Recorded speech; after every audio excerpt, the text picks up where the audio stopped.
How to fix iPhone ring doesn't ring on incoming calls. If you find this video helpful, drop a like and subscribe. Now it's very simple to go ahead and do this, and you can do it on literally any iPhone you have. So there's a few things we're going to go ahead and do. Firstly, go ahead and press the button that's right above your volume button on the side of your phone on the left side. Once you go ahead and press it, as you can see right now I'm silent. If I hold it down long enough, I'm going to go to ring, and that's going to have my ringer on. Also, I want to swipe down on the bottom right of my screen, or the top right of my screen, and I'll make sure this volume slider is up for my volume.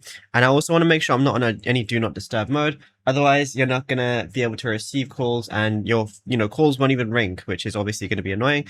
So I'm going to have it on for the video, but all you want to do is also go ahead and turn on airplane mode, and then wait about 5 to 10 seconds and then turn it off.